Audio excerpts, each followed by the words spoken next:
Welcome to day 9 of Chicago Grit. This is the Lake Bluff Criterium.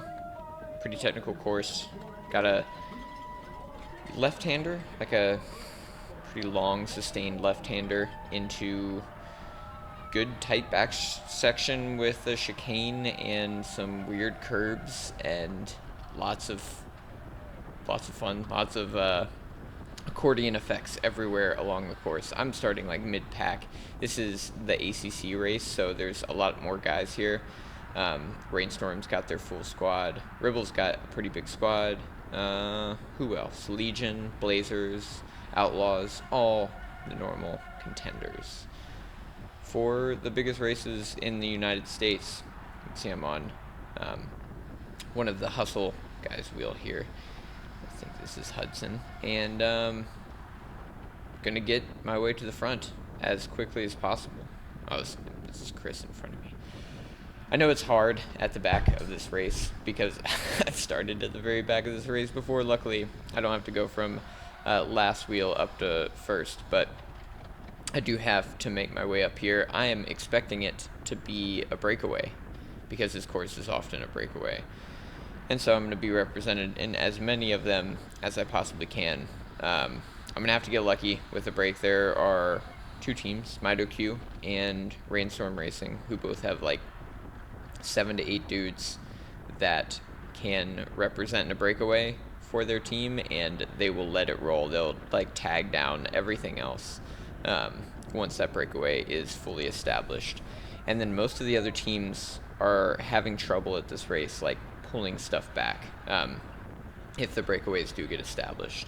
So we made it through one lap, and I'm going to continue moving up as best I can. We have some stuff that happens at the back here like this, where, like mistakes happen in that final corner there. You'll see Monk actually like ends up in the grass, and I am trying to get out of that situation as much as possible. This right-hander was probably my favorite place to move up into the next left-hander, and so that was where I made most of my moves behind Corey Williams of Miami Blazers here, and I'm gonna take another inside line, and we're like 9 minutes into this race, and I'm pretty close to the front. Get a little blocked by Lucas Burgoyne there, and continue through to the front of the race. So now I am successfully at the front. It took me about 10-15 minutes.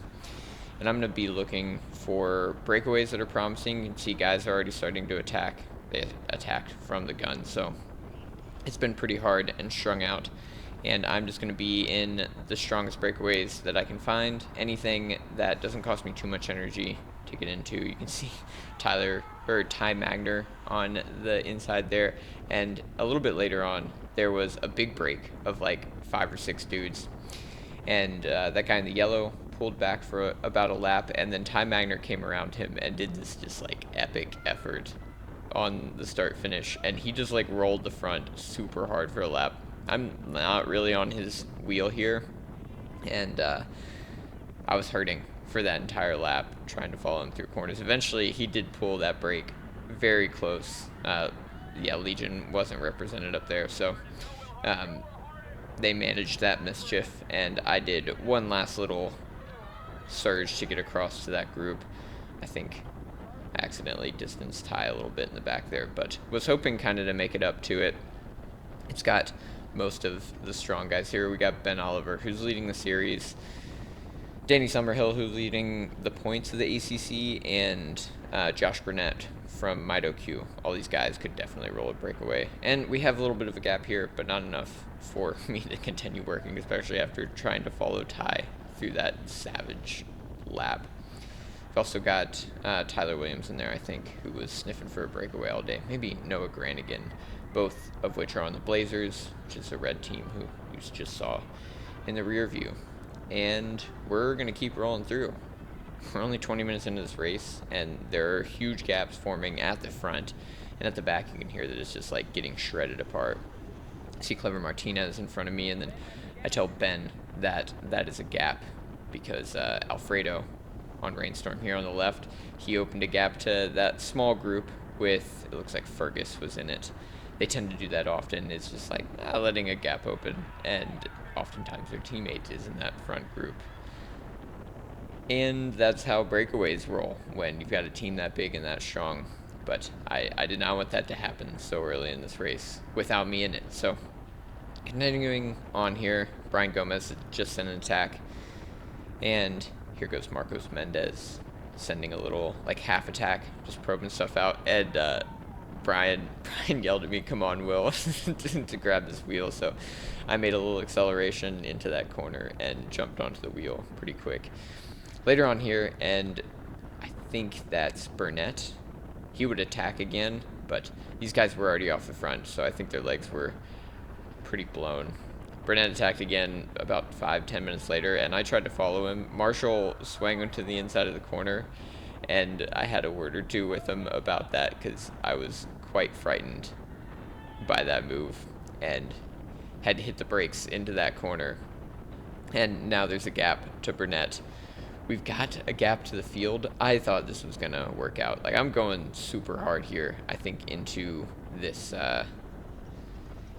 I did, like, a lot of power. Like, I was hurting the entire time. You can see I'm hitting, like, 1,100 watts out of that corner. But I'm following a dude who I know can solo. Hopefully the rest of the teams won't try and track it down. I know Rainstorm's probably going to get across to this, but I'd rather be on the front foot. Yeah, you can see Rainstorm back there, and one of the Miami Blazers trying to pull it back. But I'm going to jump on Burnett's wheel. Hope he's got a little bit of gas left, and he actually flicked an elbow through, so we're losing a lot of speed here into the start-finish straight, unfortunately, and we're going to get pulled right on back.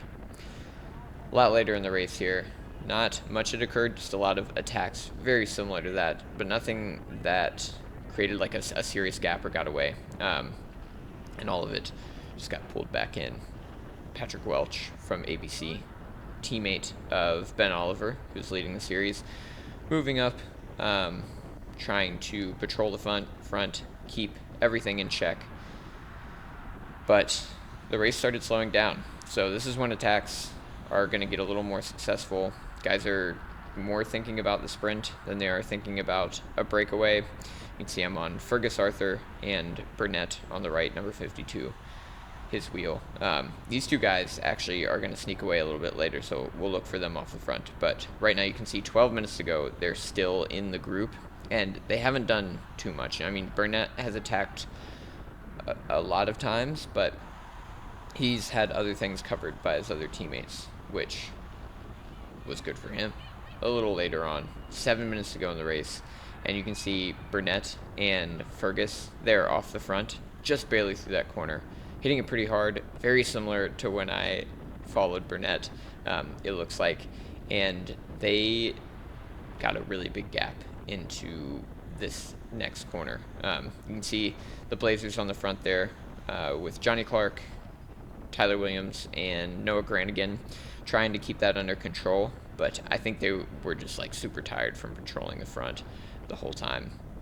And this race has been super hard, very punchy.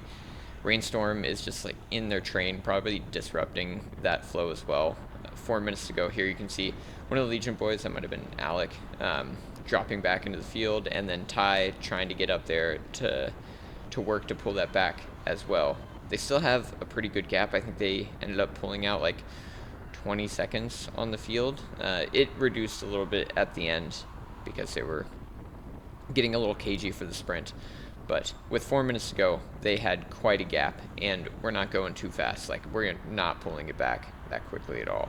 You can see Rainstorm, blocking on the front a good bit. They've got a guy off the front. They're not going to pull. I'm trying to keep position pretty well. Wolfgang on the left there. Ben Oliver on the left trying to keep his position as well. And it looks like everybody is just going to be racing for third here with 2 laps to go. I'm going to try and keep my position the best I can. Got squeezed out a little bit by Ryan Gorman there, and then Ben Oliver took the outside line, and getting a little bit dicey here with everybody taking various different lines here on the last lap. But I'm not happy with this position, so I'm going to move up in my favorite spot to move up into this right-hander. And I made up a lot of positions there. on the last lap. You can see I'm like top 10, top 15 wheels. Gonna keep moving my way up and through. You can see I've got Hudson on my wheel. I'm on Sam Morris's wheel. Now I'm on Lucas's, and then Ty takes that corner a little bit wide, squeezed me out, and I'm just going to jump onto his wheel into the last few corners, get moved up on the outside. Yeah, lots of guys just taking a lot of lines through that corner. You can see in the rear, guys, Alistair back there dropped his chain after clipping a pedal. People are tired. People are making mistakes. Into the last corner here, and I'm going to move up as much as I can. My sprint, I feel like, is going to be pretty rough, and as soon as I stand up, I hit 1100, but I have nothing left in the tank after following all those moves, so I'm just going to shoot directly back into the peloton, which was quite a bummer, but ended up getting like 20th place. First place was Fergus Arthur out of the breakaway. Second, Josh Burnett. And I think third was Lucas Burgoyne from Austin Outlaws. Jordan Parra in fourth from Rainstorm Racing. Going into day 10 here. Pretty fun. Thanks for watching. See ya.